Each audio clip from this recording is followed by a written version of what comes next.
आज सकाळ ration card धारक आसला बड़ खबर। पुणी मिलिबो नुआ राशन कार्ड।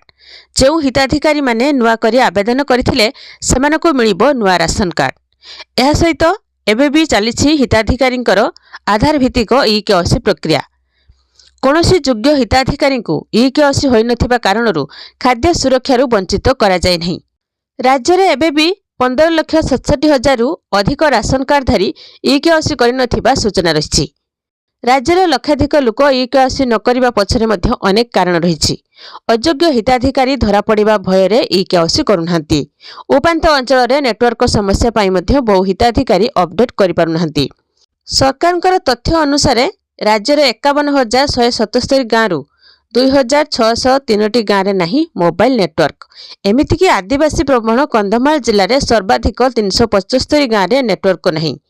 रायगड़ा, मालकानगिरी, कोरापुट भली जिले में बहु गाँव में आज भी पाई पारुनी नेटवर्क, जहाँ राशन कार्ड ई-केवाईसी बड़ समस्या सृष्टि करिछि। जो माने ए पर्यंत राशन कार्ड ई-केवाईसी करिनाहांती, ई-केवाईसी करा जाई पारि नथिबा हिताधिकारी मानकु प्रत्येक मासर पीडीएस सामग्री पूर्व भली प्रदान करा जाउछि। तेबे सबुठु बड़ कथा होछि जे एजाय राज्यर 6,40,000 राशन कार्ड बंटा सरिछि। आहुरी 15 लाख राशन कार्ड बंटा जिवो। पुणी 15 लाख राशन कार्ड बांटिबे सरकार। अयोग्य को बाद दे समस्त योग्य को मिलिबो राशन कार्ड। एबे भी नुआ करी राशन कार्ड आवेदन करिथिबा योग्य हिताधिकारी को राशन कार्ड पाई नाहांती।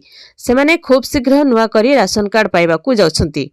आपण मानकर राशन कार्ड अछि कि नहीं, राशन कार्ड रे केवाईसी करछंती कि नहीं, कमेंट रे जणेबे और वीडियो को लाइक करिवे, चैनल को सब्सक्राइब करके रखिथिबे।